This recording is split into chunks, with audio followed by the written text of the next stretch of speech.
change lives, bring a vibe. Hey youth, share truth, change lives, bring a vibe, bring a vibe, bring a vibe, bring a vibe, bring a vibe, bring a vibe, bring a vibe, bring a vibe, bring a vibe. Hashtag youth share life, ooh, hashtag youth share life, ooh, hashtag youth share life, ooh, hashtag youth share life, ooh. Got the questions, we've got the answers. Got some problems, we've got some time for you. No pet answers, no being shy now. Biblical truth, ooh. No fake news, ooh. Talk up the issues now. Hashtag youth share life. Hey youth, share truth, change lives, bring a vibe. Hey youth, share truth, change lives, bring a vibe, bring a vibe, bring a vibe, bring a vibe, bring a vibe, bring a vibe, bring a vibe, bring a vibe, bring a vibe.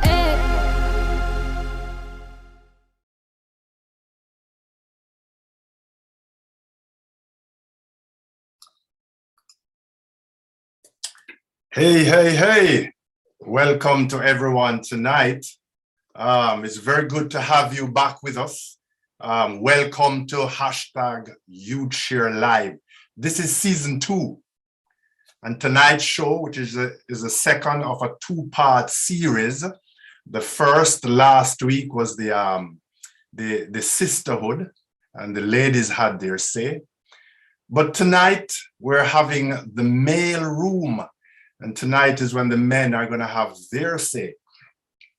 YouthSHARE Live, if you're wondering, is a global youth movement that is committed to using the creative arts and multimedia to produce gospel content geared towards youth that promotes biblical living and sexual purity.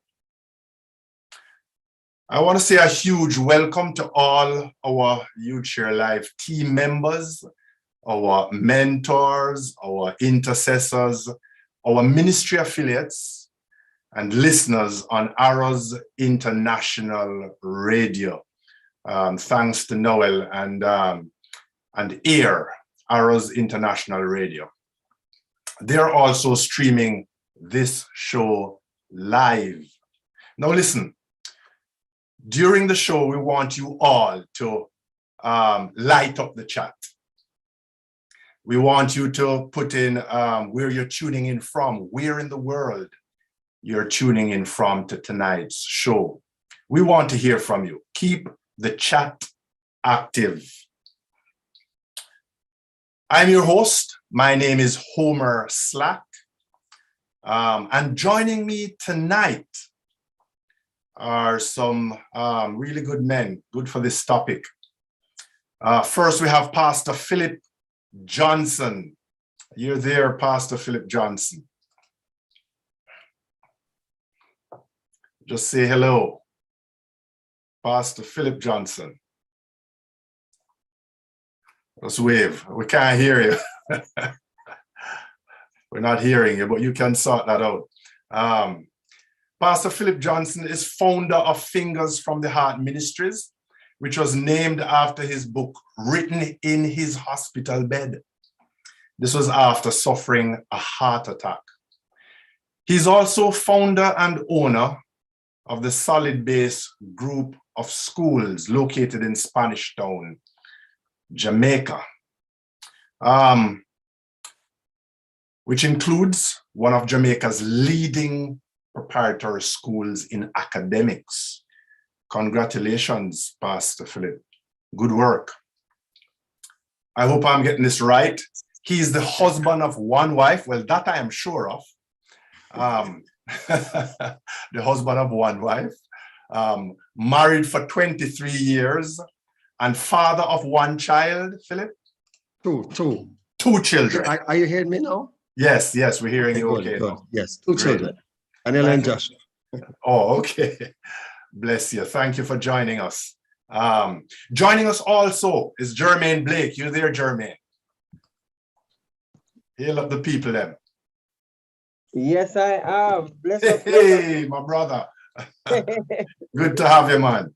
Good to have you. No, we Jermaine is kind of midway in terms of the panel tonight. He is recently married, just married for 3 years to his beautiful wife, Davine. He's a banker, horticulturist, singer, songwriter, and music producer. His music career began in 2015, but he crossed over to gospel in 2020.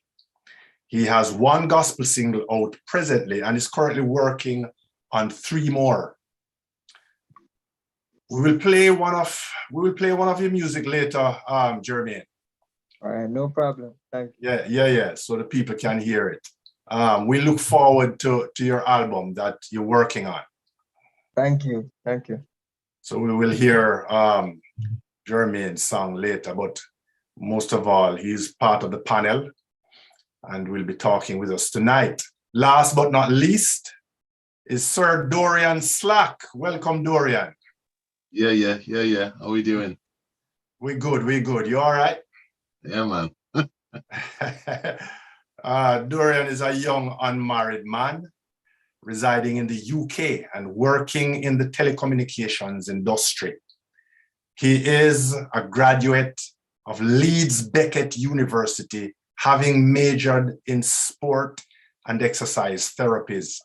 He's the voice you heard on the thought-provoking promo for this show.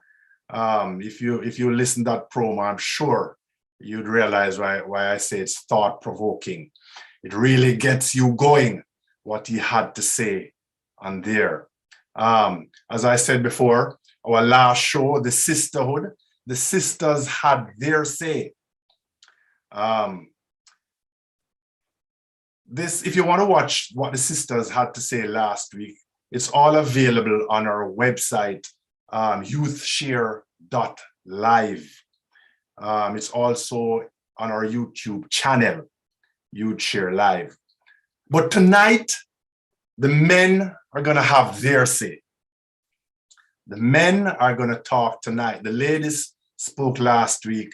Tonight, we cannot wait to hear from the men. But let's acknowledge our sponsors first. Our show is brought to you tonight by Select Arrow Publishing, a Christian independent publishing company based in the UK. Let us hear from the Christian publishers.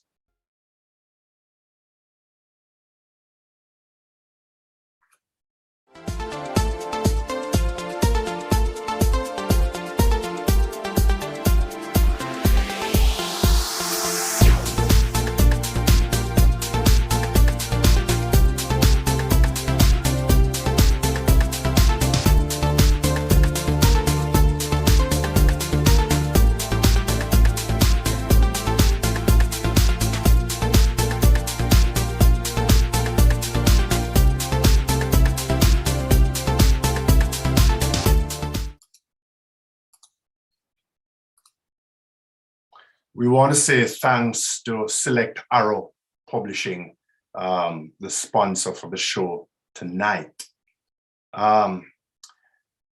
This season's theme is generational awakening. Last year we had 1 season. This year is another season. And this year we want to talk to the millennials. We want to hear from them, the young people. Generational awakening. And of course, because the men will be talking tonight, we call it the mail room. If you're a young man and you want to join the mail room, please indicate and we'll tell you how you can become a part to have these discussions. Men speaking with men, real talk. It is a safe and candid space to discuss issues that affect Christian young men. We want to hear from them and to find biblical answers. We will discuss why Christian young men aren't finding love and getting married as much as they used to. We mentioned last week our survey. We sent out a survey, the YouthSHARE Live team did, investigating the fall off in marriage among youth. And here is a summary of our findings. I believe we need to just look at this again. The complete results can be found on YouthSHARE Live Hub. 188 responses we got from over 12 countries across the ages 14 to 60. 12 countries, 188 responses. Guess what? More than 2/3 were female.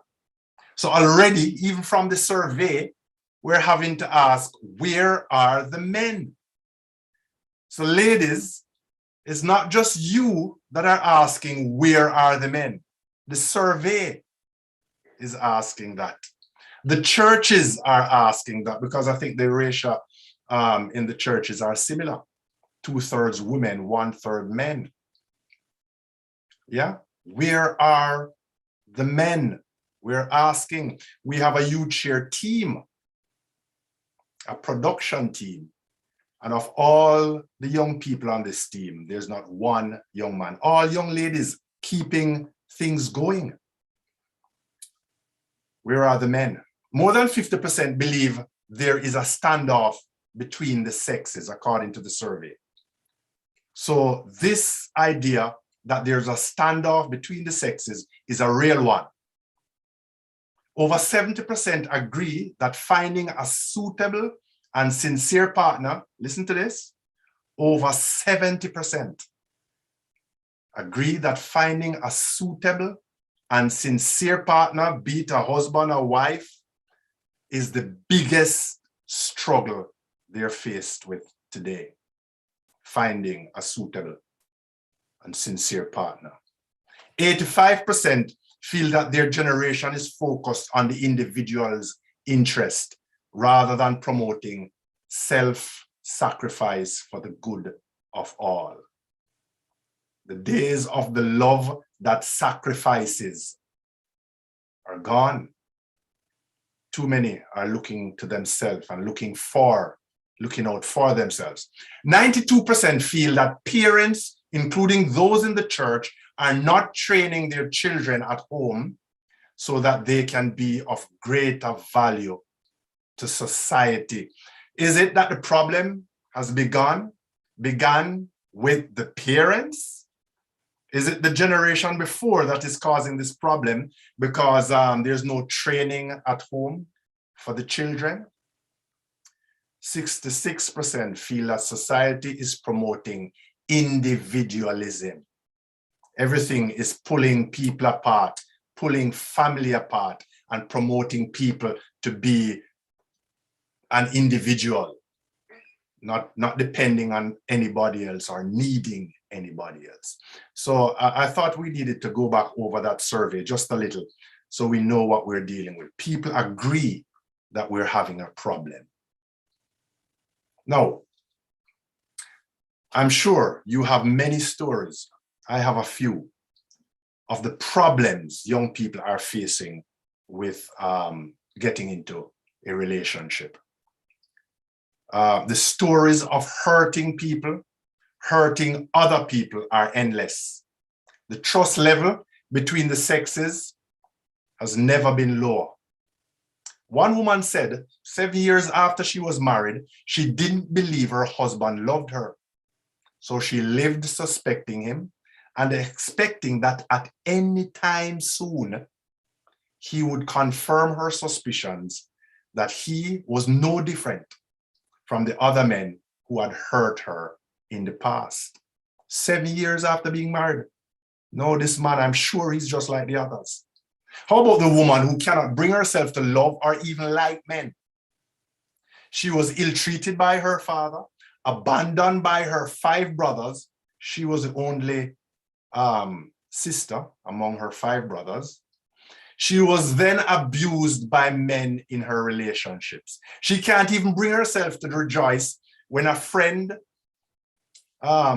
if she hears that a friend is pregnant with a male child. That's how bad it is. Or how about this young lady who decided she will have nothing to do with men again, and so got pregnant by way of donor sperm insemination, had her child, and decided to just live for her child for the rest of her life. I'll give you one more. I know of a middle-aged man. I told you about women before, but men have the problem as well. I know of a middle-aged man who, after bad experiences, said he would never marry. Never marry. He says he has worked so hard to get what he has. If he should get married and the woman then divorces him after a few months and takes half his estate, he would kill her. And let me tell you something, he was serious. He has a licensed firearm. My, the situation is real. Pastor Philip, young men are having to move back home. I just spoke with a parent earlier in the week, and they're saying that their two sons are moving back home. Why? Because where they used to live, the rent is gone up by 50%.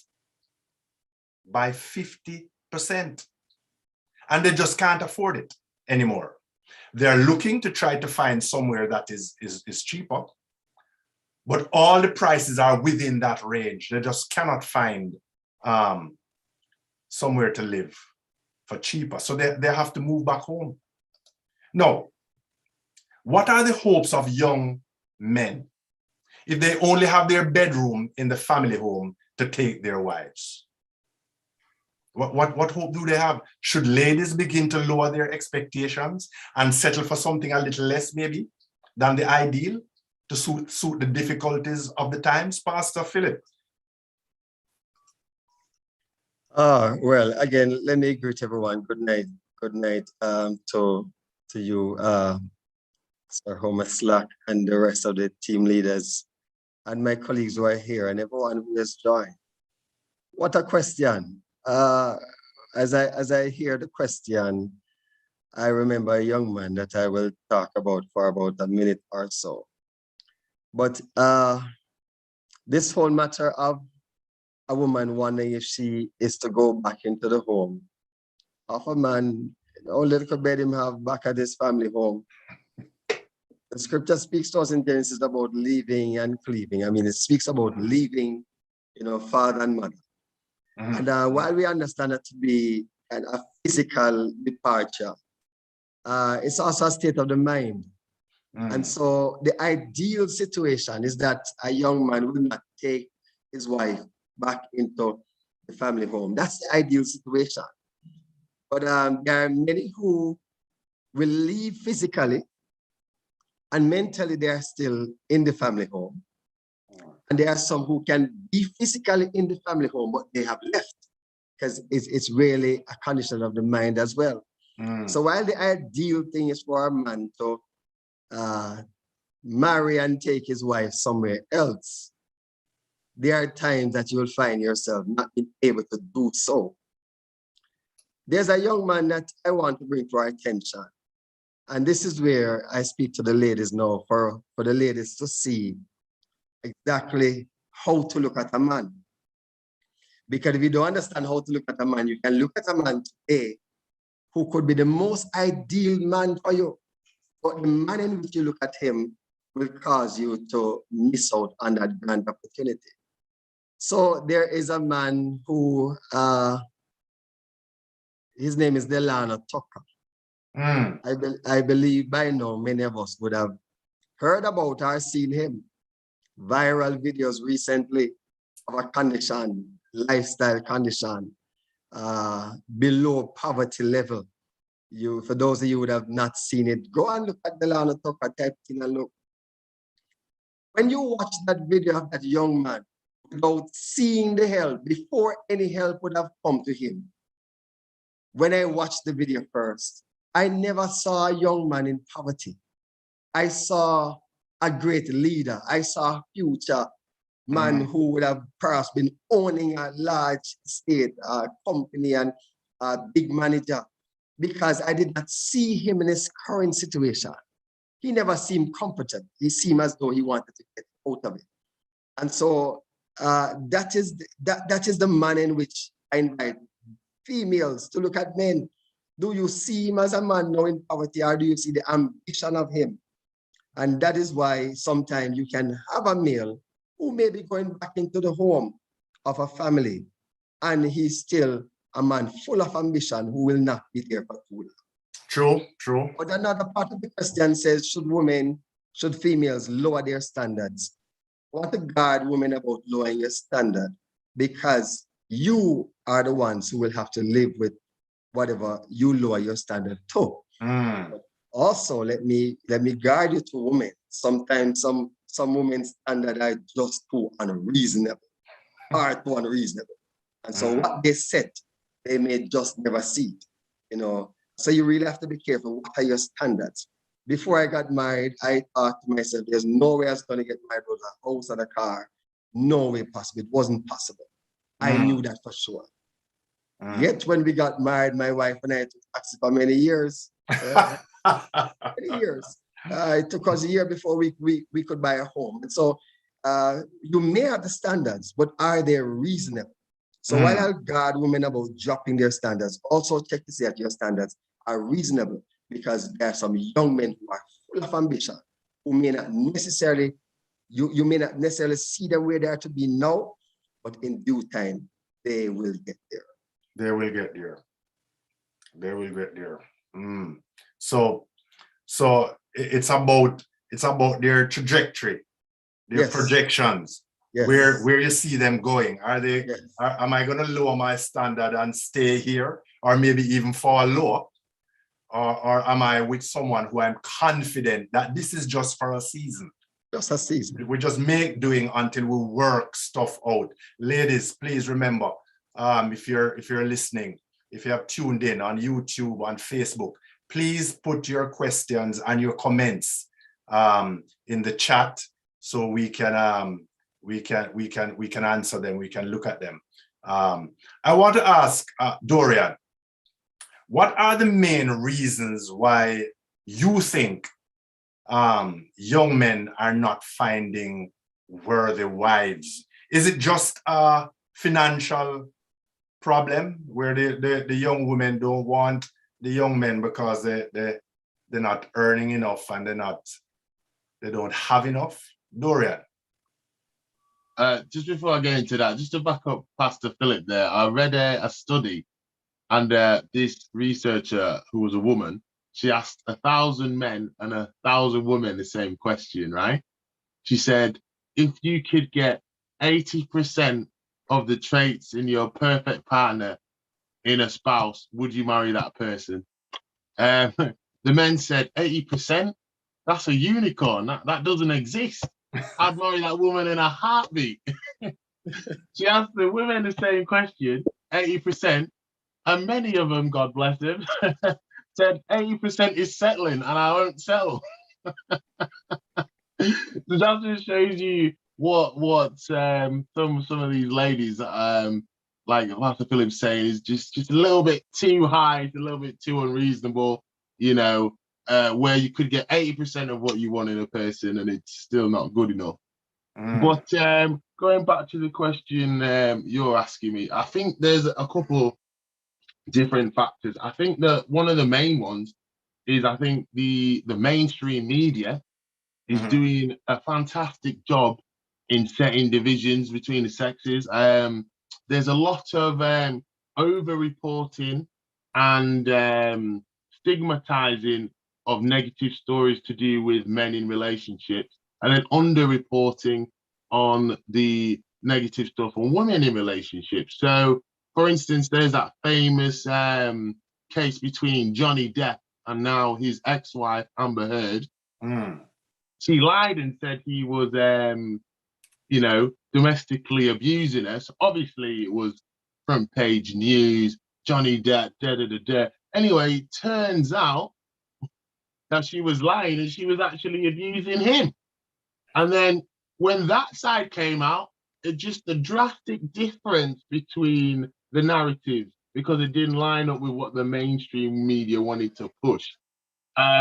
So right now, the mainstream media is basically telling women, and they're doing a damn good job of it, is saying, look, these men are inherently domestic tyrants, and you should be scared of them, and you can't trust them. And a lot of women are really scared of just men in general now. Now So you think one of the main problems is fear? I think one of the main problems is fear, because it's been driven so hard by the media. Like I talk to girls now, and I'm not saying that with girls. What are they afraid of? Abuse, physical abuse? Abuse, psychological abuse. A lot of women think that if they get married, they're just going to be tied to the kitchen. They're just going to be a baby machine, and then, they won't be allowed to be ambitious at all. Can we blame them? There are so many stories like that. But that's the thing. There's so many more stories of good men. Like, what about celebrities like Denzel Washington, who's been happily married for decades? No one reports about that because it doesn't sell. Division unfortunately sells. Secondly, I think we are living in a period of time where governments are becoming very tyrannical. And a lot of social studies have shown that people, especially men who have been brought up in single mother households, are a lot more agreeable and a lot more easily persuaded, hence why a lot of these young men in single mother households end up in gangs. So what the government's realized, and you can see the evidence of this through the benefit system and through tax credits in some countries as well, is that on paper, women are going to put down that they're single because it's more profitable. They simply get more money. So they're being rewarded for breaking down the family structure. You see how the government, if you want to see what a government wants, you have to see what they reward. So it's profitable for women to basically deprive their children of their fathers. So that's another aspect that a lot of people are not talking about. And then lastly, from the studies I've been reading, is men, going back to the attributes, men looked for loyalty, agreeableness, purity, and obviously men want to be attractive. But now society is telling men that if you have a preference, if you have a standard, if you don't accept every and any woman, that makes you a misogynist. How dare you? You should just take any woman and every woman as they come, even if they behave badly. Well, you need to have equal opportunities, man. Yeah, but here's the double standard. I was talking to a lot of my male friends in coming to say, look, what are your experiences? And the same thing I kept coming up is the double standard. And some of the guys are saying, look, women are happy to jump on men when they make a mistake in a relationship. I'm not necessarily talking about cheating. I'm just talking about just little hiccups. I don't know. You were a little bit too close in a company Instagram photo with one of your female colleagues and she wasn't happy, right? They're happy to jump on them for that. But when they have messed up and they've done something that the lads aren't, comfortable with, then when the men bring that up, the word that kept coming up to at least five different dudes in different conversations was, they said that the women were saying that they were gaslighting them. That, they couldn't. So men are in between a hard place, what is the water and the sea, and a hard rock in there, between a rock and a hard place. So they can't do anything wrong they can't do anything right in the media. The government is then rewarding women for basically kicking them out of the house. So you're saying that society and government is helping to push the sexes apart. Yes, because it gives them more control. And also people are getting more disagreeable and not agreeing as much. They're not agreeing as much. And it's, there's this narrative that's saying that all men want to do is just be womanizers. But a lot of men do want to settle down and they do want to have families. However, I was reading some research by what's that investment bank company, Morgan Stanley, And they'd have big researches, once every decade because they want to be ahead of the trend so that they can make money. They spend millions on research, right? And the latest one they called the she economy, because women have now put so much priority on their career, and to be, top in these companies, you have to develop masculine attributes like ruthlessness and clinicalness. A lot of these fellas are trying to find feminine women to be mothers to the children. And, women, because of, the sexual revolution, the masculination of women, they're finding out that, these women are just men. And, and unfortunately, these traits are not what men want, You don't want to spend your whole day fighting a ruthless world and then coming home and then the woman that you want to, confide in is also ruthless. So you're saying because they want to climb the ladder in the workplace, to be managers, and you have to become ruthless and tough and hard, and then not being able to separate work from home. They're coming back home and being just as tough and as hard. Yeah, no, I don't want to be stereotypical. Some women can obviously balance that, but it's becoming more and more common for women to pick up, especially the higher you go, that when you start getting CEOs, CFOs, especially in hard industries like law, where you have to, you've got to be on it all the time, that's a lot of high stress level jobs. And if two people are in high stress level jobs with high responsibilities, it's going to be hard to kind of keep, the sensual feminine stuff at home. I see Jermaine saying, true. Listen, man. You better know what you're talking about now, because we have some ladies in the audience here that is going to come at you later. Just to remind you, everybody, that we're having the Q&A section later, where you're going to be able to throw your questions and your comments at these men. But even before then, start putting your comments in the chat, please. YouTube and Facebook, the same. So I think you partly answered the question, where are the men? You mentioned something about the young men who have single mothers as parent. They are getting into gangs. So where are the men? A lot of them are in prisons, isn't it? I tell you. Jermaine, you are able to do what sounds like the impossible. What these young men, Dorian and others, are talking about. You were able to find a beautiful young lady and marry her. Yeah. How did you get around these hurdles and barriers that we hear Dorian and other young men expressing as to why it's getting so difficult to find a favorable young woman? All right. So good evening to everyone all over the world. It's an honor to be here. So my answer to that question is, it's amazing that we're having this discussion, because it's something that I've been talking to God about from the other day. I felt this leading, to just pray, intercede for the men, us, based on what I see happening spiritually.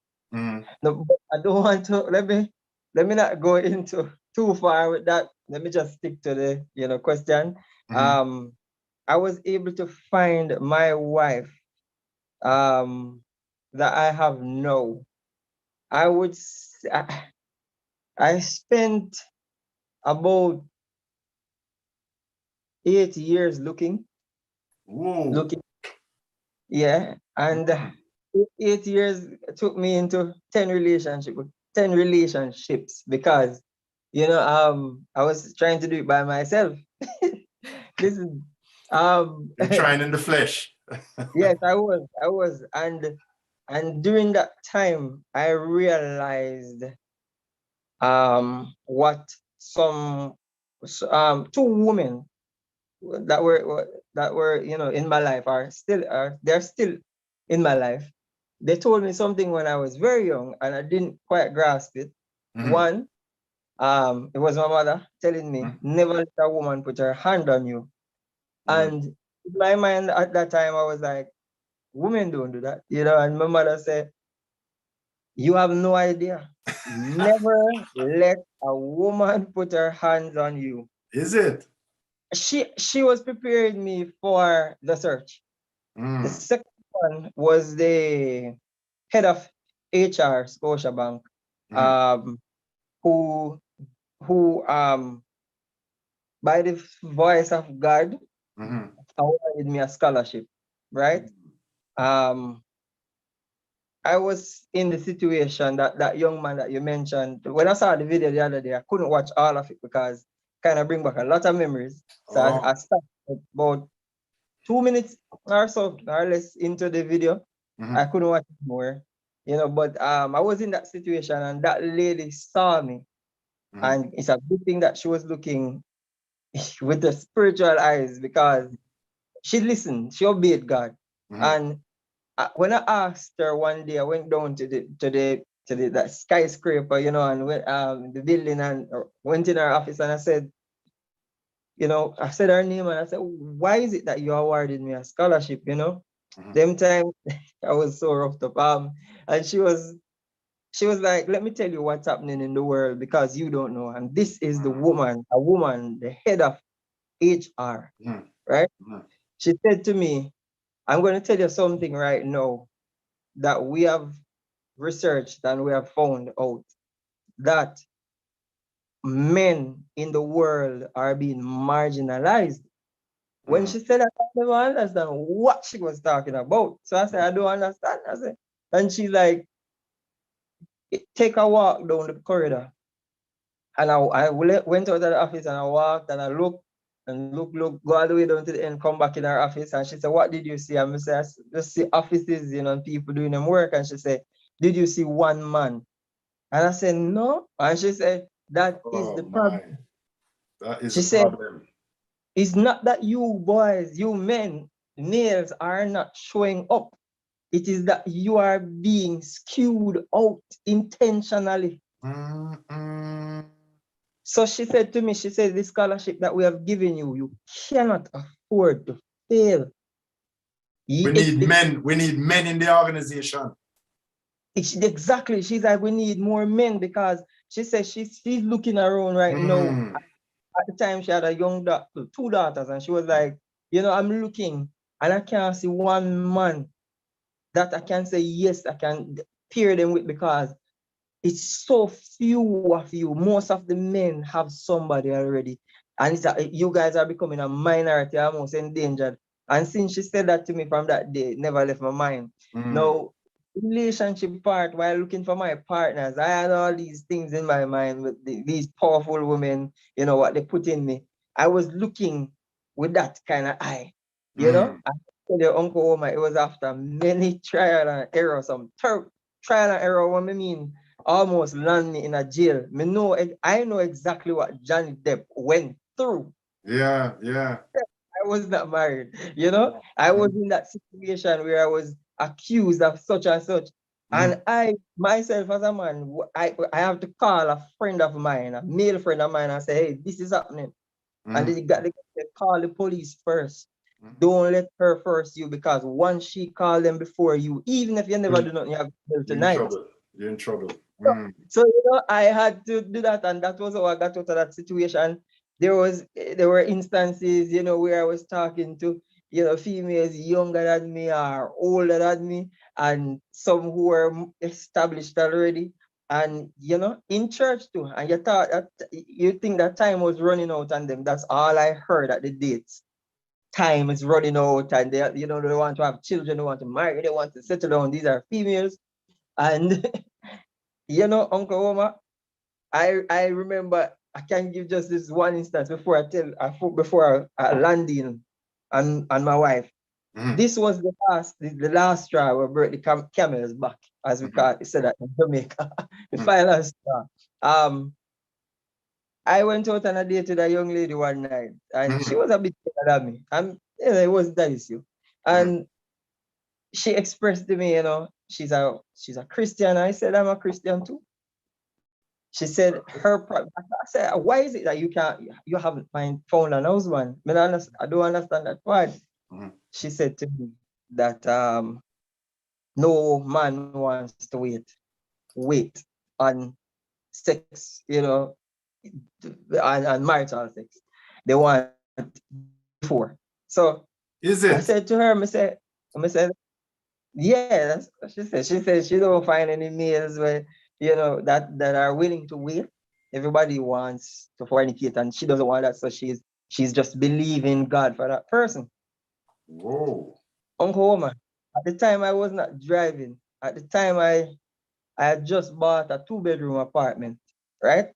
Mhm. I struggled and pushed through, spend every dollar in my name to try to get that place. And meeting this young lady, and hearing how she talk, I say, yo, this sound like the one, because the one before her caused me to almost go to jail. So, and I waited, and Mhm. this after that one, the previous one, I did not want to get involved with anybody else, in that kind of fashion. I even started seeking God at that time, and going back in the church. So, I rededicated my life. And hearing this now is like, sweet news to me. And we went out on a date on Kooma. This is the nice part. The young lady, she came and we spoke. I was so excited. She ate her plate of food and eat mine also on Kooma. Hey, And I was just sitting am I there. hearing right? It's fine, go ahead, eat, because I'm dealing with everything. I'm taking care of everything. And Mhm. would you believe that when after she told me all of her expectations, I said, I think I can work with you. Because I, for one, um, don't want to have back any kind of sex with no woman before God said this is a woman, because I was traumatized based on the fact that I almost reached the jail. So, Mhm. I said, I was shaking up every Mhm. bit of desire out of me. God burned it, shake it right out of me with Mhm. that situation. Mhm. I told her my situation, the experience, and I said, I can wait. I'm willing to wait. You won't hear me ask you for anything at all. Trust me. Uncle Oma, let me tell you, my people, before the night was out, I was calling my cab to head back home, and she had driven. So she had a car, right? Mhm. And she was heading out, and she stopped at my feet and she's like, can I drive you home and thing? And I said, yeah. I said, no, it's fine. I'll just grab a cab. And she's like, no, she's insisting. Like when I say like past 3 times now, she asking, she's saying, no, you know what? I'm gonna carry you home. If you don't come, I'm not going to drive off. So I said, all right, no problem. Let me, Mhm. oblige you. I Mhm. went into the car, started driving. Here's the hot part now. And this is what I want all my Christian sisters to learn from this situation. Before we could pull out of the venue Mhm. properly and start heading down the street, this young lady, very nice looking, everything. This young lady said to me, I don't deserve this. So in my mind now, I'm in the passenger seat and I'm like, looking on her because, Mhm. me, I wonder What about the mental thing. So, what doesn't she deserve? what exactly don't you deserve? What is the problem? And she's Mhm. like, I don't deserve this. Imagine, I pray to God and I ask God for a decent, nice man, and I have to be driving a man home. A man should be driving me home after a date. Oh my. So I said to her, hold on. I said, repeat that again, because I want to know if it's a sense of humor that's Mhm. coming out now, or Mhm. you're being, thank you. Yes, Auntie Angie, she is. So I said, I want to know if Just so she's crazy. So I said, I want to know if you're being serious right now, because I didn't take her serious, Mhm. after Mhm. all that she expressed to me. This young lady is going into 40s, right? Mm. And I'm in my late 20s, you Mm. know? And Mm. I was saying, what's that? Huh? You know, I think what's the issue? She's like, you should be driving, you should have a car to pick me up and whatever. And this is how I envision the guy that God would send for me. And I said to her, I say, all right, I don't want to be disrespectful, but let me just lay it out for you. Mm. You have a car that is depreciating as we are driving right now down this road. I have a piece of real estate that is appreciating, going up in value. Mm. You you just went on a date and I took care of everything. In fact, you had my food, right?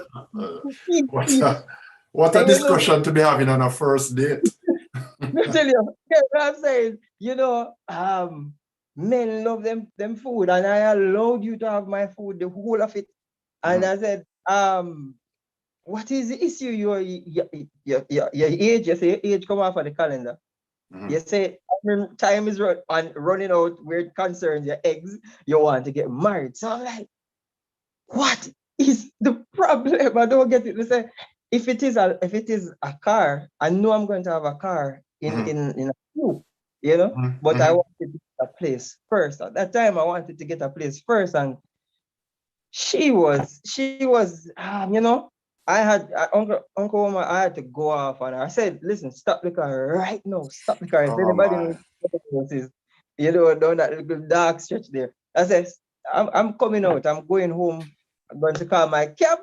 It was great seeing you, meeting you. You're not the one, obviously, And she started apologizing and saying her sisters told her not to blow it. And I said to her, I said, obviously, you always blow it. Because if you're at this age, you're wonderful, you have a great job, your salary is amazing, you have a car, you're paying your rent fine and everything, and you're serving the Lord and you're keeping yourself sanctified. You only want a husband. What is your issue? I do not get it. She said, I wanted you to have a car and drive. That was it. So after that, I said to God, I am up to here with finding a woman, a real woman. It's crazy. They have everything, but Totally frustrating. yeah, it's so I took a long break. Uncle Omar, I believe, and it was that date was in about September, October of that year, and I did not move on until the next January, right?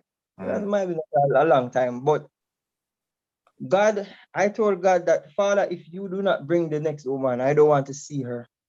I don't want to see her. This sounds exciting. Tell us about that then. Okay.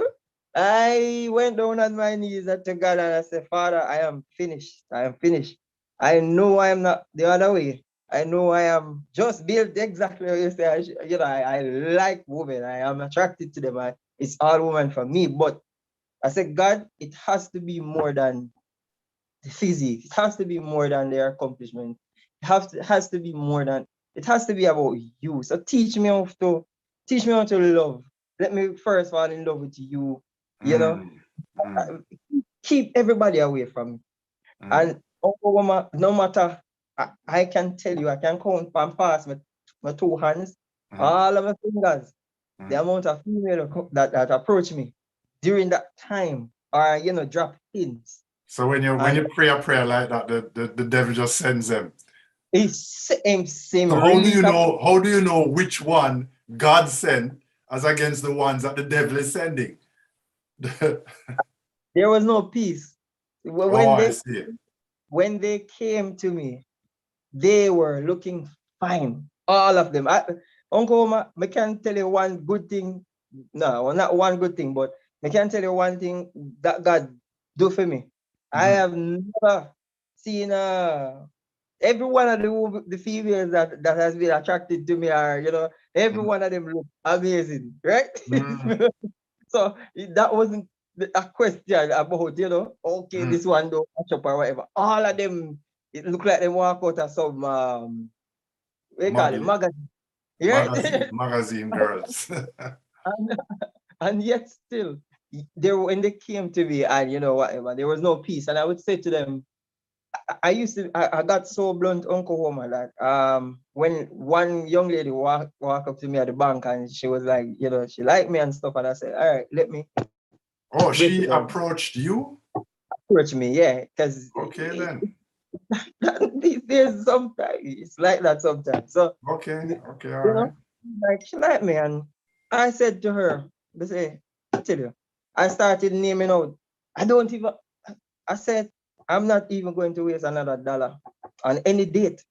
A matter of fact, the next I said it to God in my prayer. I said, God, anybody that you're selling me, no, tell them we're not having no first dates, no restaurant, nothing. Because it's accident. So I said, when the young lady walked up to me, I said to her that I just started listing out all the hard stuff. If you want to talk to me, if God sent you, He sent you for marriage. So let me just name out everything that I am looking for in a woman. As a release, woman, you see, by the time I reach 3, the young lady said, no, I'm gone. So she's not up for it at all. Not up for the long haul. Because from the minute I said to her, I'm not paying for another date. If we're going to meet, we're going to meet somewhere, some church or some park or something, because I have to know what I'm, I can't just dealing with first, yeah. Money like that. So every time the devil sent one, I had no peace. It was just dry. And I looked at the person, and as beautiful as they are, I did not see them having my children. I did not see them me standing at the altar with them. I did not see us growing old. I did not see any of that, So what nailed it in for me with my wife is when we met, the day I was backstage praying because I was about to go and sing. And I was backstage, the band was there, everybody was talking. And I was, in my meditation, just talking to God. And when I look up, I saw her looking at me. And I was like, I was there. Uncle Oma, I just leaped off the bench that I was sitting on and went and hugged her tight. You just know that this, she's the one. That it's like God. No words exchanged yet. No words exchanged. Straight to hug. She was like, because she was like, what? Oh, she don't know why I'm hugging her or whatever. But it's like God. When I looked at her, it's like I felt the heart of God saying, this is the one. Is the one.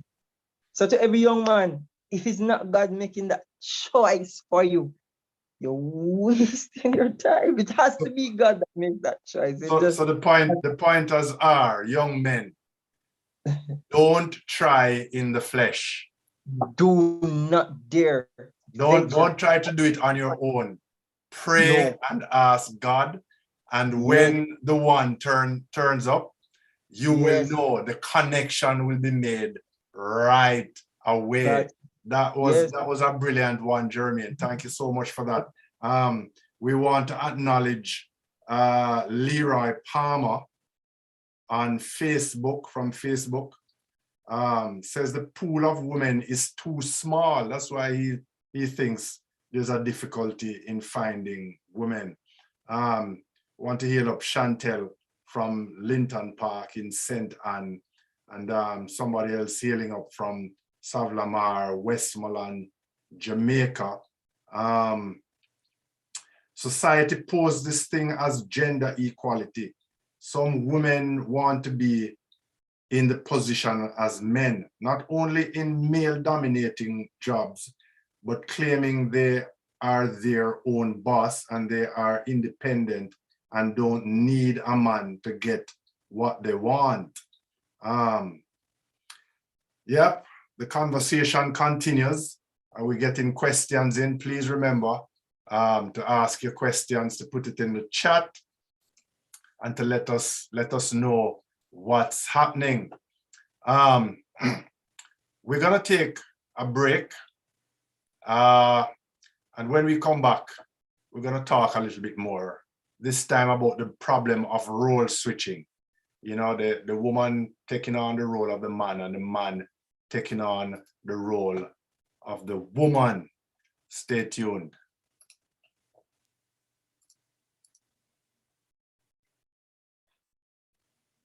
RJ Concept, give me a beat. What's left to do with a world like this? You step outside, you take a risk. Nobody got no time to talk, it's just 6 foot 6. You staring at someone too hard to label as a diss. I just wanna move my family to the hill. Associate herself with some $1 million bills. $1 million girls on some $1 million wheels. Bread in life, blessing flowing, rivers running still. Make a circle, we keep it real. Picturing that future, got ourselves a record deal. Stacking up that paper, yeah, now we live in the dream. Got no time for haters, God show me the way, please. When it is in my nature, yeah, yeah. When it is in my nature, yeah, yeah. When it is in my nature, yeah, yeah. When it is in my nature, God show me the way, please. When it is in my nature. Saw the world from a different view. Stay real. God told me to. From the slums to platinum. Yeah, here we come.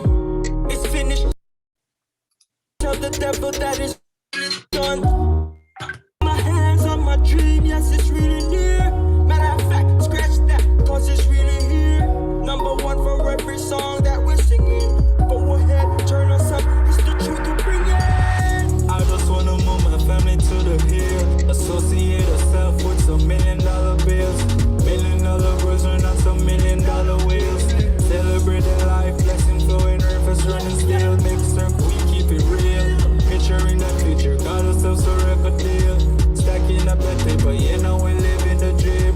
Got no time for haters, God show me the way, please. When it is in my nature, yeah, yeah. When it is in my nature, yeah, yeah. When it is in my nature, yeah, yeah. When it is in my nature, God show me the way, please. When it is in my nature. Oh, oh, oh, we got to inspire.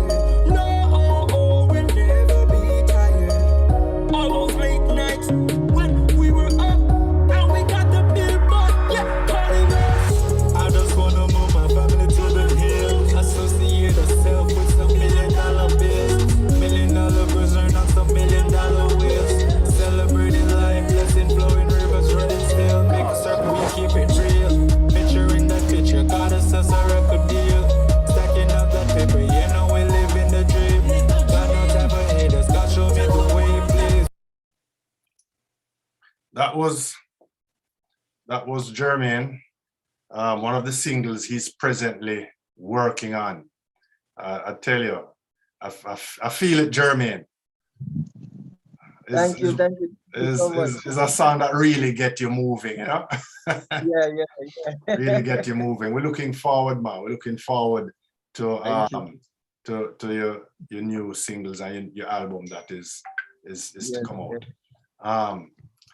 So when I think of it, I believe possibly up to 50% or more of the Christian marriages that I know, the men are docile while the women seem to be the ones leading and driving the family forward. I'm talking about Christian families, quite a lot of them. The woman seems to be the one heading the families today in great numbers, not the men. So apart from single mother families, single parent mother families, even where there is male and female, father and mother, the mother seems to be the one driving the family forward. Pastor Philip, do you think that dysfunctionality that in the family structure, such as absentee fathers and single mother families, have anything to do with the current decline in male leadership? A resounding yes. A resounding yes. There's no doubt at all. You know, dysfunctional families seem to be the order of the day.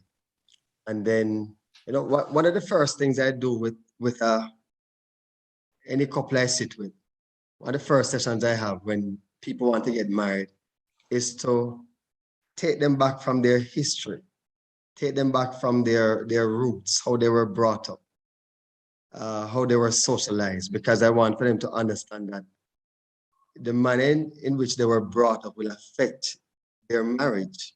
So the whole matter of you being brought up in a single parent home will affect your marriage.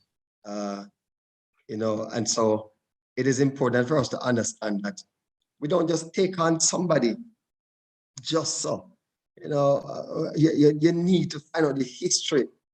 The most embarrassing thing for me is when a couple can come, one of the persons getting married, coming to fill out a form on behalf of the other one, and some very basic information they don't even know. They don't know about the person they're getting married to. You can't fill out a form, a date of birth, you don't know the age, you don't know the father's name of the person you're getting married to, yet the marriage is 1, 2, 3 months down the road. What? So the way that we were brought up, you know, you're brought up with your father alone, you're brought up with your mother alone, it's going to affect you. It's going to affect your marriage. And, you know, I think about the story of Jonah and how Jonah, you know, in the book of Jonah, you know, his story, everybody in his presence became or was under a curse because of him. He affected the entire boat that he was on, you know. Yeah, true. So we have to understand that when you take a man who was brought up in a single parent home, you are taking on that lifestyle onto yourself. It is very, very important that we understand that. You know, one of the next things I want for us to know that men are to be taught. And the idea that men know what to do and how to do it is a wrong idea, it's a wrong concept. We have to teach our men, we have to groom our men. And if the father is absent, who is to be the one grooming his son, it's going to affect the young man. Respectfully, you know, I know many women will not agree with this, but you know, in my own opinion, please don't hit me hard now, women. In my own opinion, respectfully, a mother cannot be a father. And I can also say that a father cannot be a mother. That's yes, true. Yes, you can have the greatest mother who fathered you and the greatest father who mothered you. And yes, that was a single parent home and that person did the role and did it excellently. But in the truest sense, you would have still missed out on a whole lot because my wife cannot play my role as father in the lives of my children. And I truly, in the truest sense, cannot play the role as mother in the life of my children. Sometimes we try to do it and we have people do it well, but in the truest sense, it is really something that cannot be done. So don't hit me too hard, as I say. That's really my view. And so we have to teach our men, our men who are growing up now without fathers. I guarantee any woman taking on a man who has grown up without his father, it's going to affect the marriage. It can affect the marriage positively or negatively. So it is something to talk about. It is something to take into consideration going into marriage. The way you were brought up, were you beaten physically by parents, were you abused, you know, those kind of things will certainly affect you. So, definitely yes. So there needs to be some conversation, some talking before committing. There has to be. And if you believe it is not necessary, you're going to see later on the great effect. How important it is. So it's not just I meet you tonight and we engage tomorrow and we get married the day after. There needs to be some talking and some understanding. There needs to be, because you are literally taking on, you see the marriage union, you're really looking at this first, and then you're looking at this, because it is really a oneness. You are taking on the history of that person. Mhm, mhm. In a marriage unit, we have to understand that we can definitely take on a blessing and we can take on a curse in the marriage. So you have to know what it is that you're getting into. Mm. What is it that you're getting into that is critical? It has to be a discussion. It is not to say, let us not jump to the conclusion that if somebody was brought up in a dysfunctional home, that he or she can't be a good husband or wife. Mhm, mhm, mhm. Certainly not, because there are some people who have been brought up in a dysfunctional home and they are bent on not having what would have affected them But affect their family. But you know what I'm realizing, Pastor Philip? I'm realizing that dysfunctionality has become the norm. Yes. You expect that the person you're gonna get involved with has had some abuse in the past. And I guess this is where we need patience and understanding. People are going to come with baggages. The young lady is going to come with her baggages.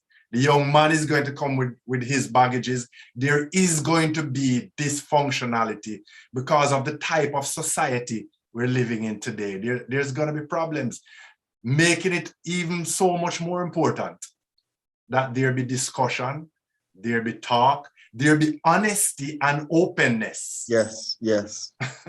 where important. we don't discover things after we make the commitment and put on the ring. Yeah. You know, and then you think, why didn't you tell me this before?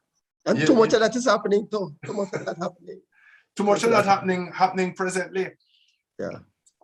So there needs to be discussion. And if a young man had a single parent and it was his mother that brought him up, there needs to be a discussion around that, because it does affect you. Young lady, if you have had issues in the past, abuse and stuff like that, it does affect your personality.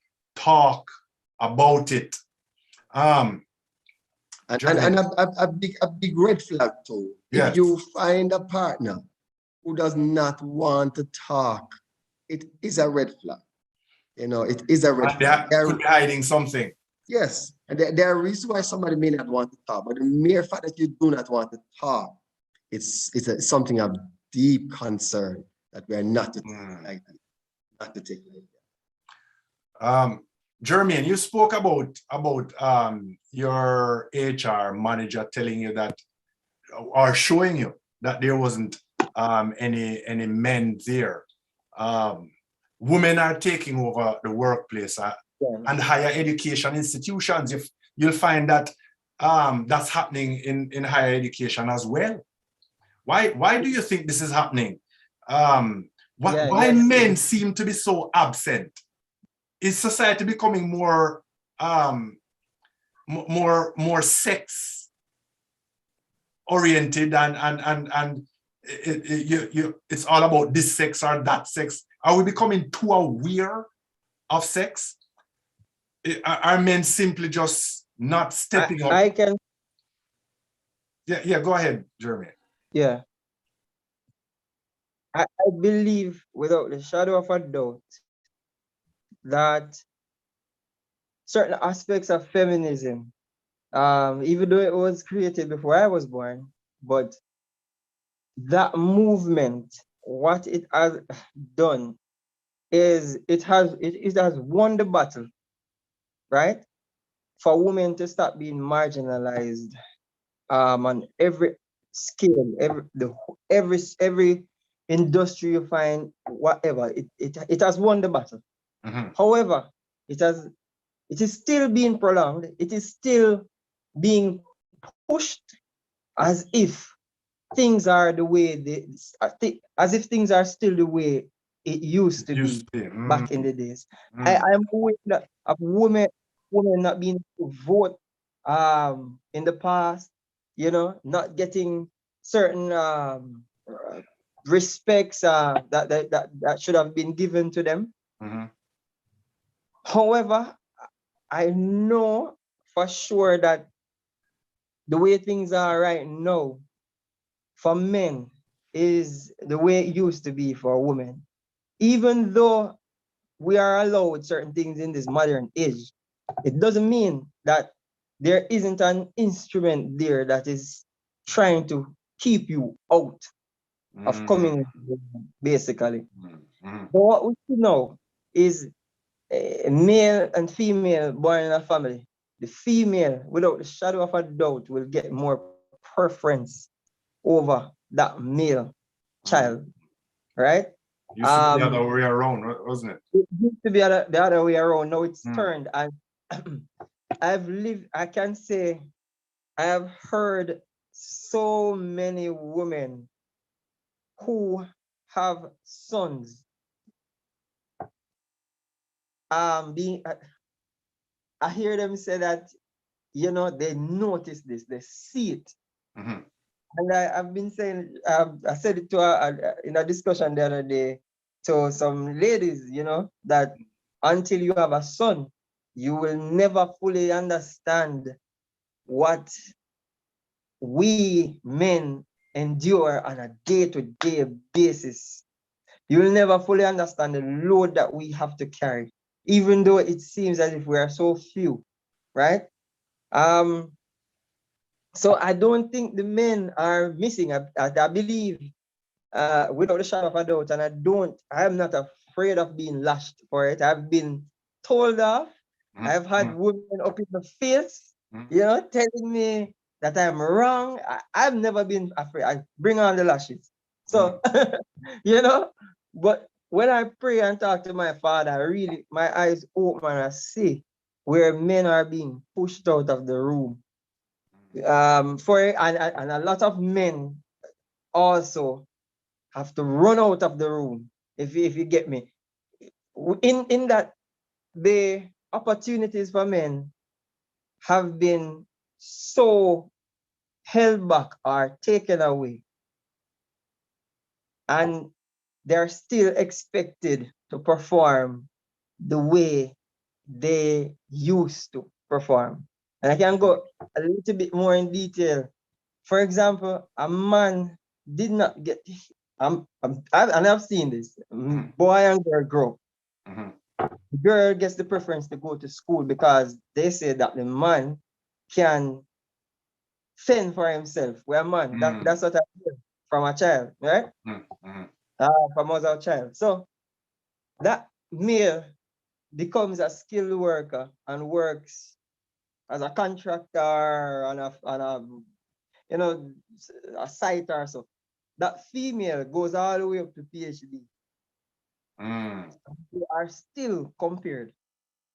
Now, that male meets a woman who is like his sister, or who got the opportunity like his sister, and that female now marries this man, and what happens is, this is what I'm seeing daily, is as real as I can get. That man is told to pay the bills. He's told to look after the children. He's told to take care of the house, meaning financially. And the female, I've seen it many times, a few female really, you know, admit it and say, well, you know, true. Even my wife said it one day, because I said, you know, I wasn't going to have that discussion with her or anything. And she said one day out of her own mouth, she said, you know, me don't know how men do it. And this is what I was referring to. She's like, this is what is expected of you, but this is what is given to you. You understand? Interesting. So it's sickening. What happened is, these men, some of them, they're in these relationships and cannot take the stress. They weren't trained how to do that with so little. And what happens, they leave that family, they leave that house and head into another one, thinking it will be easier. It may be something that looks less stressing, and they would rather sacrifice that, the stress that they're enduring, and just, or we have them going silent, becoming depressed. The next thing you might hear is suicide or an application for a divorce. Well, the suicide rate among men is massive.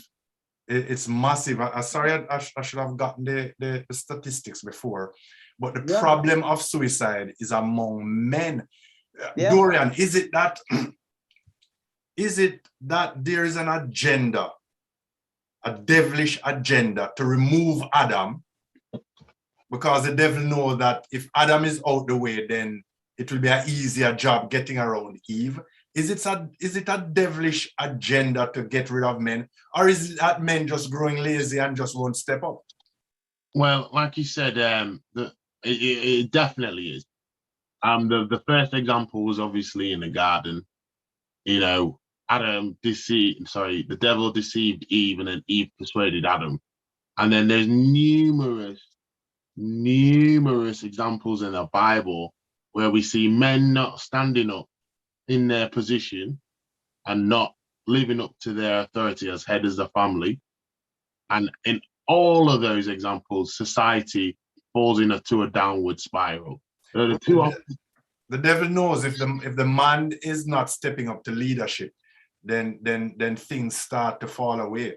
We think about Ahab and Jezebel. Ahab wasn't taking his leadership role, and Jezebel usurped him and got things done, although it was very evil, the things she was doing. But he wasn't standing up and being the leader he ought to be. Yeah, the example that I think every man should read is obviously First Samuel. Samuel's mentor, the high priest Eli, and how he died because he didn't bring up his son. He had accountability and spirit in the spiritual direction of his family, and he clearly didn't take that seriously.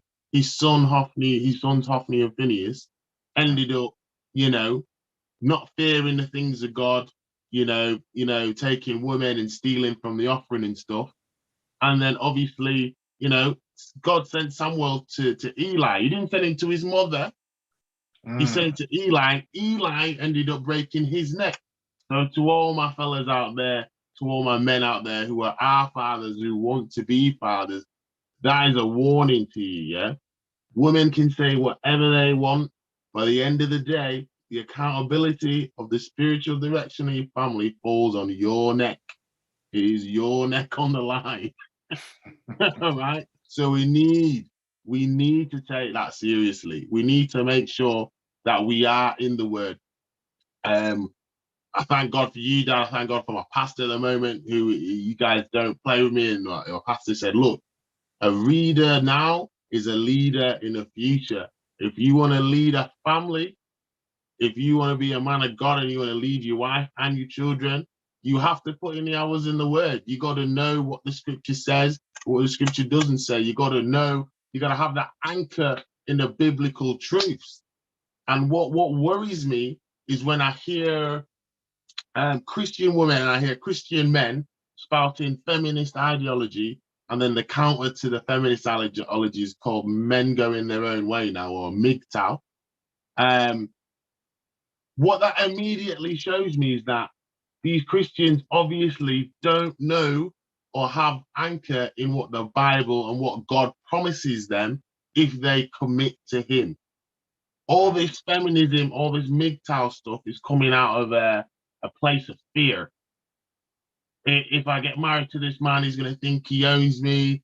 I'm never going to be anything more than a baby machine. If I commit to this woman, she's just going to divorce me and take all I own, right? So as Christians, we don't live in a place of fear, though. We're supposed to live in a place of hope and you see, faith in Christ Jesus. And if God says we follow him, because the main problem is, sorry, let me just say this. The main problem is everyone's preaching about God being a savior, but no one wants to preach about God being our Lord and ruler. No one wants to commit fully. And like Jermaine did, just say, God, I can't do this, right? I can't do this in my own strength. So I'm going to give this to you. I'm going to have more faith in you than feminism, than in MGTOW. I'm going to give it up to you to provide me the spouse, because your word promises me if I commit to you, all these things will be added. Sorry. But the issues are real. I mean, to say, well, listen, we need to not fear. Young ladies need to not fear and to trust God is one thing. But when you're having these experiences, even in church, some of these bad experiences that young ladies are having are with Christian young men. Some of these bad experiences young men are having are with Christian young women. I remember when I just went into church and I thought all the ladies in church were pure as gold. And I was a bad boy and they were pure. And I was changed now and I didn't want to live the life I used to live. A young lady, a Christian young lady who I looked up to, left me because I didn't want to go to bed. And this is in the church. Jeremy has something to say. Oklahoma, I had that experience twice. No, but every relationship, most of the relationships that broke up for me, the breakup point was when I would say, I want to live for God, but I still want to use my life. So I want to live for God. I want us to do it right. Well, let us wait and then get married, whatever. It was a nightmare after that. That's sadly, that's what would show me that you know. And I was told that I'm too nice. I used to be less talkative than I am right now, or you know, and quiet. And you know, I preferred me then too. So as I am right now, I'm working with God to get back to that place. You know, I was told that I was too nice many times, and I thought something was wrong with me. And I realized that it is the plan of the enemy, really. I was a new Christian then, you know. And we talked about a young lady who was in the church for a while and who I looked up to because of their spirituality and got in a relationship, and then only to realize that I wasn't doing anything. No, I wasn't really, you know, and so she left me for somebody else who would go. You can imagine the shock I had as a young Christian. Dorian, you have your hand up. Here's the thing. I said this in the chat earlier. The problem we're having is the lack of discipleship in church at the moment. The lack of discipleship. Where are the older Christian women training the young Christian girls? Where are the older Christian men training the younger Christian boys? You know? Because what's going on is there's a lot of what I like to call churchianity going on and not enough Christianity. Everyone's walking the walk, everyone's talking the talk, but when the rubber hits the road and we need to have a relationship with God, everyone's missing.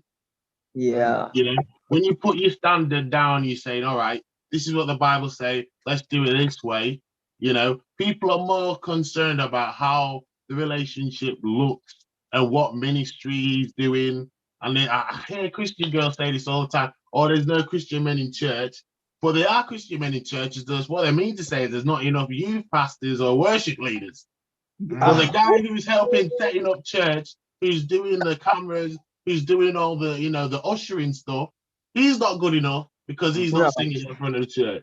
So it's just a lot of classism. There's a lot of social status stuff that's invaded God's church that really we need to like preach out and get back into looking at people who have a genuine relationship.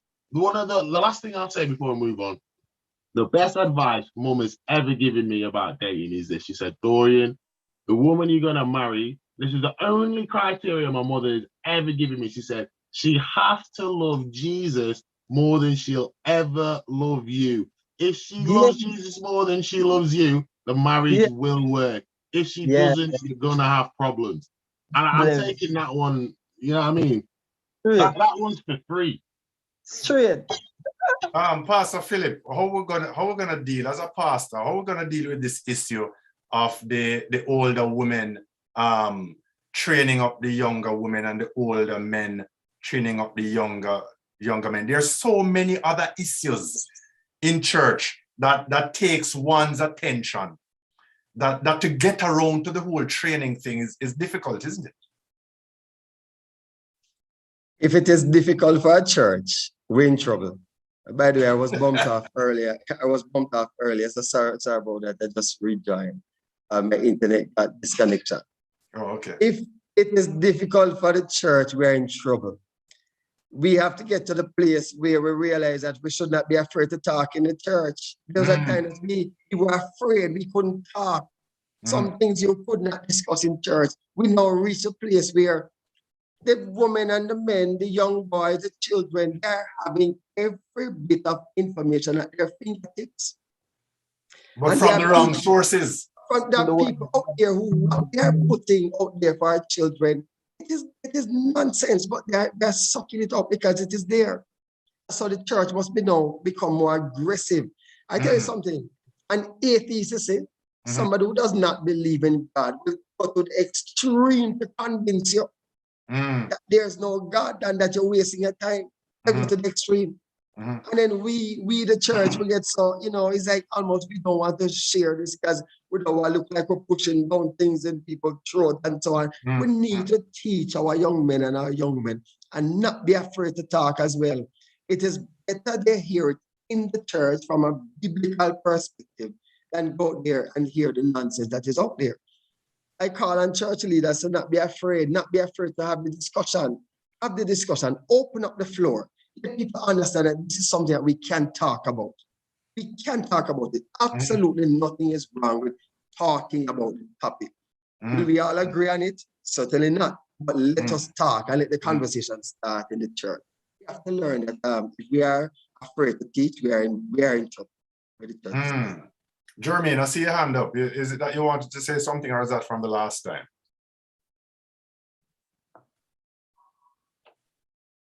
Jermaine? Not hearing you. Not. Better? Hearing me now? Yeah, man. We're seeing you and hearing you now. Okay, good. So, I believe, you see, God has equipped us. You see this? You see that word? That word. All the answers. God has equipped us on how to overcome this whole world and its system, literally. And I definitely believe that what we are faced with right now is not sourcing from the church. It's not sourcing from any one man. We have to first understand the enemy that we're fighting. It is definitely sourcing from the strategy, the plan of the enemy, that devil. The way I see we're running right now, when I listen to my two brothers there and all that the findings that they're stating, you know, you realize that this thing is operating via timetable. It's literally set into, you know, cement. What we're going to do is a war against men. It's a war against our men. And if the war is waged against our men, I don't see women as any less or anything, but I always want for our women in church to understand that if the war is waged against the man and it seems like you're winning, we're in big trouble. Because if he hits the man, the family gets hit. And the society gets hit. Society gets hit. And if the society gets hit, the country gets hit. Country gets hit, and the church I dare them not to think that we're going to escape. It affects everybody. So, you know, I know for sure that this is a plan of the enemy, a strategy to, and so far throughout the ages, I can say he has been doing I want to say a terrible, wonderful job because, you know, we're just realizing all these things. Uncle Omar, next thing I must mention to you, do you notice, I want to just say it tonight, anybody notice that the feminists throughout the ages push for equality between women and true? Hey boy. Yet, in times of war, I've been watching a lot of war documentary for the past 2 years. They don't want equality when it's time to fight war. I don't. When they wage war, it's just that's pushed out on the front line to die in droves, millions throughout the Earth's history. I believe without a doubt that the enemy hates men with a passion. When he looks at a man, it is God that he sees. Some people won't agree with it, but this is what the word of God says. Man was made in the image of God. The woman, I dare say, was made in the image of the man. That's why she's called woman, not God. Woman, a man with a womb. So, and whenever the devil looks at a man, what he sees, you see, the original intent was not to destroy Eve alone. It was to destroy man, you know. That was when he sees us, he sees God. And we have to understand that we bear his image and his likeness. And that is why there's a war against. That's why it feels so hard for us to make it to his world. I must ask Pastor Philip this. Is leadership male?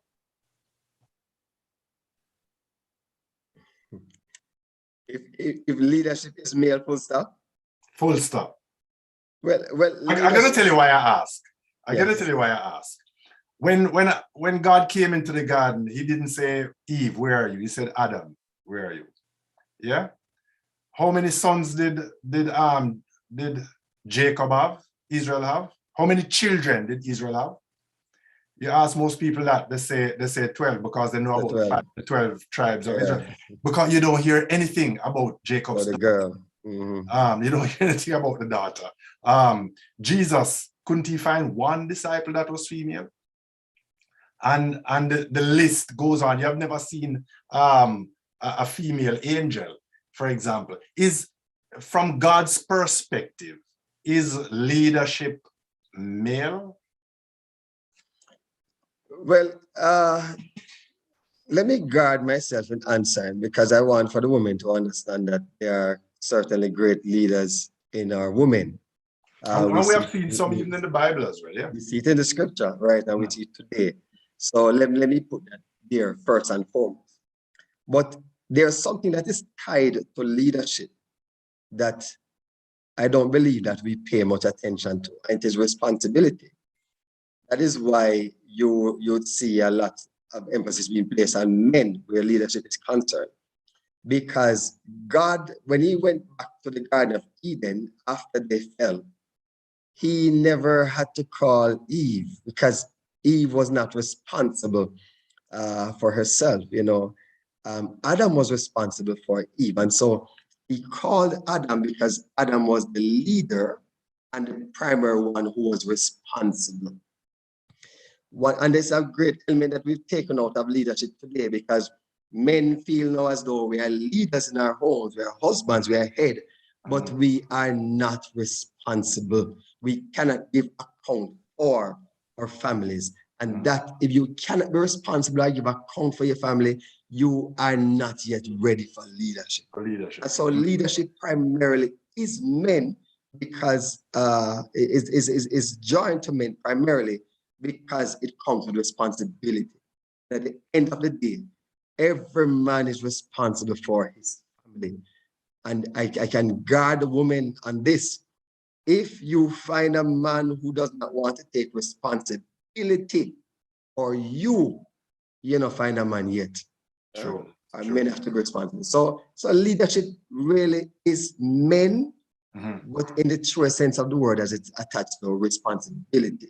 But let us not forget, as we said, the scripture speaks of great women leaders, and we have great women leaders even today. Even today. We want to hear from the audience now. Throw your questions, please. If you're on Zoom, you can actually put up your hand and we'll acknowledge you. Any comments, any questions from the audience? We're looking out to see your hand now. Jordan Peterson, he said something. He's a renowned Canadian psychotherapist. He says the death of God in the West has simultaneously caused the death of masculinity, as God is the ultimate symbol of masculinity. Do you think this is correct? What do you think has caused the downfall or even the confusion of what masculinity is? There is clearly a problem with one. Well, at first, it was the switching of roles, man becoming woman and woman becoming man through sex change. But now the move has gone even further. where there is they seek to have a removal of sex altogether. There are some schools here in the UK that the headmasters and headmistresses were advising the teachers to not let the children call their parents, their father, dad, or their mother, mom, but to call them grown-ups. They wanted to remove the name dad and mom, or daddy and mommy, and to just wipe out gender. Dorian. I think the West has so far. Here's the thing: God has literally been the anchor of the West. Now, you could say that a lot of things have invaded the church, but if you look at the Magna Carta, democracy, if you look at most of the laws, it's come from the Bible, or it's been some kind of derivative from the laws of the Bible, even down to the where tax comes from. It's all biblical. So for the West to get rid of God is literally like living in a house while you're knocking down the foundations.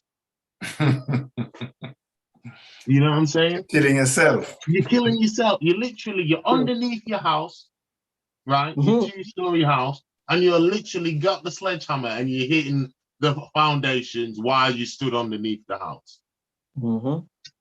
So if you're doing that as a society, then it's only a matter of time before you get crushed by the weight of your foolishness. So, it's only common sense. So if we can't even decide in the West now what is male and female, then how can we have a functional society? It's just simply not possible. If you can't even define sex, how is society going to function? If truth can't even be objective now, because the new trendy statement is, I have to live my truth. Like, truth is subjective, right? Truth is fact. Truth is binaries, ones and zeros. Either it is or it isn't. True. Right? True. If we can't even, I mean, everything is fake news now. Then we cannot survive as a society. How there's nothing to build on, because that are the two pillars of society, and this is where gender roles come in. Now, I'm not saying that we need to pinhole and pigeonhole women, right? So, first wave feminism, women deserve an equal right to make a choice. However, you have to realize that there are consequences to those choices, male and female. If males decide that they're not going to stand up to their responsibility, like Pastor Philip was saying, there are going to be consequences. If women decide, look, I'm going to work all my youth, use up all my prime feminine years for the chase to capital, there are going to be consequences. And unfortunately, especially in my generation, I can hand on heart say that everyone in my generation is trying to escape reality. Everyone's trying to have the cake and eat it. All right? It's not possible. We have to realize that, look, we have to accept the reality we're in, no matter how harsh it is, and then try and work towards changing it. You know? We want to hear from the ladies, you know. Put your hand up, please. If you want to ask a question or say something. Chantel says, I believe that more sessions like these are good in training the boys, teens, young men, adult, the role and responsibility in relationship, marriages, etc. That's Chantel saying that. Dorian, as a young man that's not married yet, what is it you're looking for in your wife? The woman you'll commit to, what is it you're looking for in her? Sorry to put you on the spot. I hope you know what you're looking for. Well, like I said earlier, what Mum said, looking for a woman who loves Jesus more than me. More than you. Yeah. Okay, yeah, you did say that. In terms of attributes, I think it's just what every man wants, really. You know, trustworthiness, loyalty, agreeableness. Pastor Maureen, a close friend in the family, you know, Dad. One of the greatest things she said to me is like, look, just like a man can't attack a woman's femininity, you know, we can't attack, you know, say stuff like, oh, you don't, you know, you never look nice when you come out with me. You're a horrible mother. You know, the children don't like you. You know, stuff that women take pride in. As a man, you can't attack that. That's something you have to treasure, something you got to nurture. But at the same time, men want a woman who are agreeable, who aren't going to attack their manliness. You know, their skill at provision. They're not going to try and, you know, chop their manliness off in front of the kids and try and demean them in front of the kids. And unfortunately, I think we have in our generation, during this whole independent, I'm a boss, you know, trend that's going on, women think, especially in a Black community, I have to say, women just think it's all right to just demasculate men, and then we should just get over it. But here's the double standard. If we did the same thing back to them and they go on Facebook, we're the devil. You know, so that's what I'm looking for. I want to be able to have a mature conversation on tough situations with my wife, and she's not going to go below the belt. Just like I shouldn't go below the belt. And unfortunately, the emotional maturity needed to have tough conversations without going below the belt on both sides. I think that is a skill that has, that as a generation, I think we need to work on. Yeah, true. Will we be able to solve this problem of the growing divide between the sexes? This age of biblical illiteracy, misunderstanding, and mistrust is creating an unnecessary, and as Jeremy and others emphasize, we're living in a time where the devil is certainly attacking relationships, trying to move men out the way and stuff like that. So he's causing a lot of misunderstanding and mistrust, and create a battle between sexes.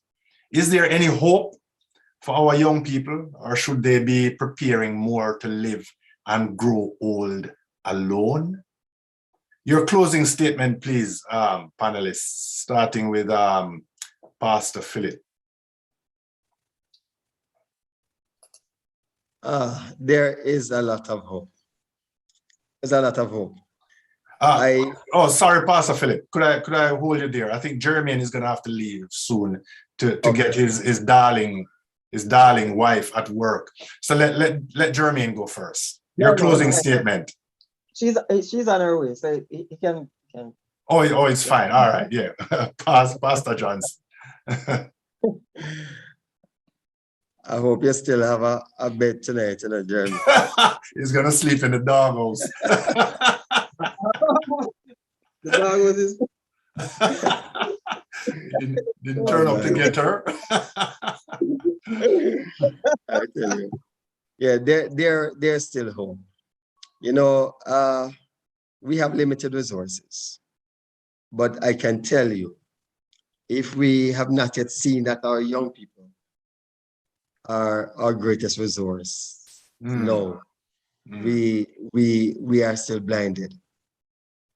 And so one of my encouragement is for us to take the limited resources that we have and to invest into the generations to come.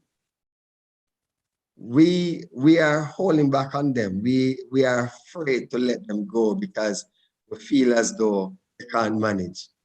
But the truth is, we managed in our time. And so I encourage us, because until we have created our young people to become better than us, we have not been doing anything. Until that is our goal, and until that has been accomplished, we would have failed them. And so we need to let them go, invest, pour what we can in them and let them go, as they are coming we are going. And so I encourage church leaders, I encourage people who are on tonight, let us look at the limited resources we have and pour it into who will be taking on the baton next. Young generation. I oftentimes say they may not do it how we want them to do it. They may not do it like us, but they are doing it. We have to understand that it is not we who strengthen them, but it is the Spirit of God. And so let us be real when we come on to our young people. They want to see realness. They want to know that we are not fake. Invest in them and send them out so that they can become better leaders. Let us nurture and invest into our youth because they are the ones who we have to strengthen the battle. My final words. Well, yeah. Thank you for that, Pastor Johnson. I tell you, we need, the young people need hope. We know of a few young people, especially more young ladies than young men. And I mean, I am frustrated for them because it's as if they just cannot find a suitable young man, and even young men just cannot find a suitable young woman. And it seems as if the problem is getting worse as the end comes closer. But as you say, we have to train them and let them go and just believe that the Lord will take them through as he took us through. Your final statement, Jermaine. Yes, sorry. Something special must be happening because immediately after you both said what you said, my wife messaged me. I cannot get a cab. You need to come for me now. I let her remember the doghouse, but I wouldn't go in any doghouse. So it's just amazing. So this is my final say. I believe there is hope. In fact, I know there is hope. The word of God says in Hosea 4:6, my people are destroyed for a lack of knowledge. The only reason why things are going on the way it's been going on for years is because of a lack of knowledge. Most men or women who have sons or husbands or brothers didn't know that the things were this bad. They didn't know that it was set. It was set for men to basically fail and in turn the whole family and society. So I believe now that we know, we'll know how to approach it based on the instruction that the word of God gives. I know that things are going to get better, especially in Christendom. And that is why Jesus wants to be the light of the world. We can't be the light of the world if we're the same as the world. It's impossible. So my answer to is there hope is we are that hope. We are the light and the salt of the world, in the world. That's why Jesus said ways so that we can affect and infect them with the goodness of God and reverse the damage that the devil has done so far and to interrupt and disrupt his work, in prayer. Because sometimes we might be praying and we don't feel like, it's touching the media, it's touching the government. I want to tell you that I believe when we pray, God hears and answers right away. Because it's in his will not to see us perish, especially as men, not to see us perish. I see the Holy Spirit brought it to me. I did not think I didn't think it was so bad till in prayer, spending time, intimate time with God. I hear it come up and I say, oh, this is a thing that concerns the Holy Spirit. It affects the whole kingdom and how things are operated. And as you say, Uncle Homa, a lot of people are there and they're frustrated, wanting to meet their partners. I used to be that person. And every time I meet them, I say this to them. If you really, really, really want to meet the one that God has for you, Walk with him in a relationship first. And they say, but I'm a Christian, I pray, I talk to God, and I spend time with him. And I say, it's more than that. God is looking for real, genuine intimacy. Until you fathom in your mind and see God as your husband, or men, see God as the lover of your soul, until you start treating him that way and talking to him in that fashion. He has to believe you are ready. He has to know you are ready, and that's a part of it. That's why I'm saying, seek ye first the kingdom of God and all his righteousness, and all his desires will be added to you. It's a reason. It's not just a religious statement. You know, I should be taken literally, and it's practical and it should be applied. Applied. Really, a lot, Uncle Woman, you'd be surprised the amount of people who are afraid to lock down with God. Him and lock in with him, just you and him alone. You come home to your home, you don't have anybody at all, you text, you just, and I'm not saying anybody should go and break up with their partners right now, but I'm saying if you are with someone, literally, you have to love God, learn to love God, learn to love him more than that person. And then you will see, he will open your eyes and he will bring that person to you. And if they're there already, he will show you and give you that approval and say, yes, this is the person that I have for you.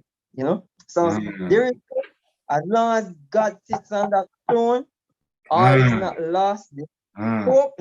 There is hope for men, there is hope for the family, there is hope for marriage, hope for women. There's hope. And we're going to fight in the good fight. And this is one aspect of that. Praise God, young ladies, young men, keep on fighting the good fight. There is hope, but it's going to take faith. It's going to take faith. You have to continue trusting God all the way, not just part the way. Sister Jennifer says we keep asking men what they're looking for in a relationship. The flip side is what the flip side, and this should be asked as well. What are you bringing to the relationship? Not just what the woman should be bringing that you're looking for. But yeah, but what you are bringing to the relationship as well. She says one of the things we need to do is to re-socialize males and females. What does that mean? Does that mean churches need to revive singles club, so there can be some space where single men can meet single women? The church need to be preparing people for all aspects of life. Dorian, what is your final statement? Really, it's a continuation of what Jermaine's saying. It's pretty much rubbed all my points, but at least I know he's in the spirit. But like he said, as long as God is on the throne, there is hope. As long as Christ is Christ, there is hope. You're not married yet. You're practicing that? Of course, we've been fasting all sorts recently, haven't we? So, I've been trying meetings with my pastor, just trying to lock in, as Jermaine's saying, just try and build that relationship with God first, because like Mum said, my future wife can't love God more than me, and then I don't love God more than I love her, right? It's both ways. It's not just one way. But I think what it is what I've been searching for and doing lately is just making sure that rock and anchor in the word. I mean, the best example is Jesus is in the desert fasting for 40 days and 40 nights. The devil comes to tempt him, and immediately Jesus hits him back with the word. And I think in this day and age, the media is so well tuned. If we don't know as Christians what the word says, what God's promises are for us, if we don't have that to stand on, then we'll fall for anything. So what I want to say to the people in my situation, in my generation, is look, as long as we're standing on the promises, as long as we're committing to God, as long as we're giving to God what is God's, then he will give us the desires of our hearts, whether it be you know, a spouse or whatever else. So we can't afford to be affected by what the world is doing. We need to be concentrating on our Bible, our prayer time, and our commitment. You know, we But need a young lady or a young man is gonna say that is so cliche. What are the practical things, like what Sister Jennifer is saying, re-socializing males and stuff like that? What Pastor Philip said earlier about teaching more and not being afraid to deal with these issues. Apart from the cliche things about praying and reading the Bible and waiting on God, is there anything practical, you think? well, I think that's just a church issue. I was talking about the individual themselves, you know. But Mm. as a church, as a culture, I think we need to get back to basics, you know. And the basics were back in the day, you know, dating's not really a Christian thing, but courting is, you know, where elders used to put the singles in situations. I mean, single clubs is just the latest iteration of what it is, but it's a basic, it's an old school, you know, way of doing it, where, you know, elders used to put them together, and then once, you know, two single people in God start to get serious, then the whole community guided them through the whole courting situation, and it was done in a godly way. But yes, I mean, the church has got so modern, but we can't even do the basics right, you know. Well, so you're thinking about old, if you're talking about old time stuff, you're gonna be talking about chaperones and all that type of thing. You're gonna be talking about But we you're gonna be talking about training the young women how to cook and how to prepare themselves for a husband. You're gonna be training the young men how to walk with a young woman, how to hold her hands, how to, you know, make sure she's on the right side, and how to open the door for her and stuff like that. Things, if you're talking about the old time values, it's those type of things you're talking about, things that it seems as if young people want to do away with. You open the door for a young lady now, she feels you're you know, she don't want no man open the door for her. I actually got told off once. For doing that. I opened the door and she was like, I don't need you to do for me. So I closed the door, walked through it. You see what I'm talking about? Well, I mean, it's look quite an uphill journey to readjust to the older qualities. Look where we are now. Are we any better for it? No. So clearly, if these things worked for thousands of years, there must be a reasoning behind it, right? And when you talk to most women, most of the girls I've talked to, they do want the traditional values. However, they just don't want to, you know, do the traditional stuff themselves. So it's a weird one. They want the traditional man, but they want to be a modern woman. It's a bit of a weird one. But at the same time, it's like, in all our modernization, in all the changes we've made, in the arrogance of where we are now, everything's getting worse. So surely it's not working. You know, so if it's not working and you're expecting a different result every time, that's the definition of insanity. Well said, well said. We're out of time. I want to thank everyone for joining us tonight. I want to thank especially our panelists. I think the discussion was really good and really enlightening, and I'm trusting that those who tuned in tonight, and those who will watch, whether on Facebook or YouTube later, would have really learned something, and will really learn something from our discussions tonight. Please remember to share this video, share it on YouTube, share it from Facebook, share the links. We want to keep this conversation going, and we want people who need it to hear it. If you're having struggles with baggages, we want you to go to www.youthshare.live and use the contact form there to contact us, so we can arrange to have some kind of counseling session with you, and so forth. If you have a lot of hurts and baggages that might be keeping you back from getting into a relationship, please do not hesitate to contact us. Remember to sign up as well as a member on the YouthSHARE.live website, to subscribe to our YouTube channel, and to talk to others about it. Keep this real conversation going. Thank you very much, Pastor Johnson. Thank you very much, Jermaine. Thank you very much, Dorian. Before you run off, there is a questionnaire that is coming up now, and we're going to ask you if you could just quickly fill it out. It should be on your screen now. If you could just quickly fill that out before you run off.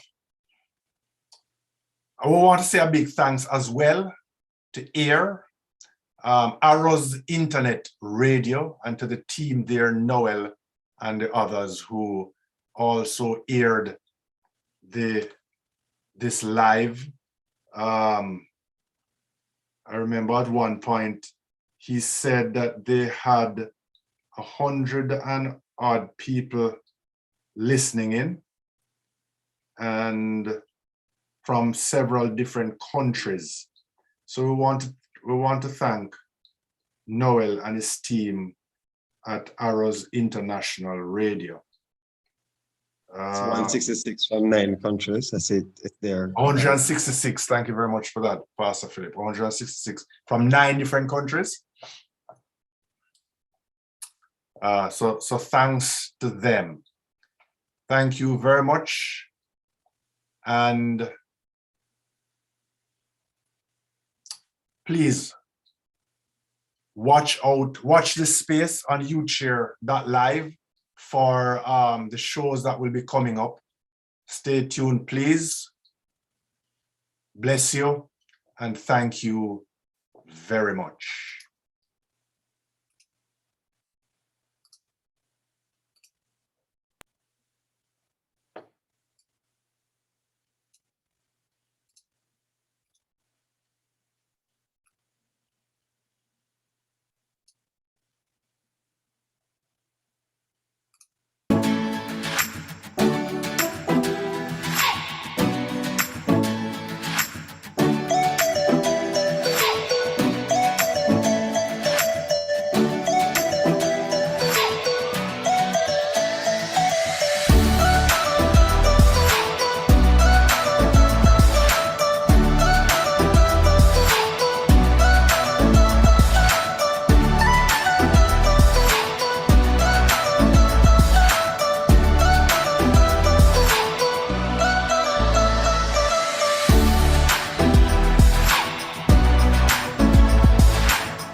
the truth, change life, bring up on a vibe.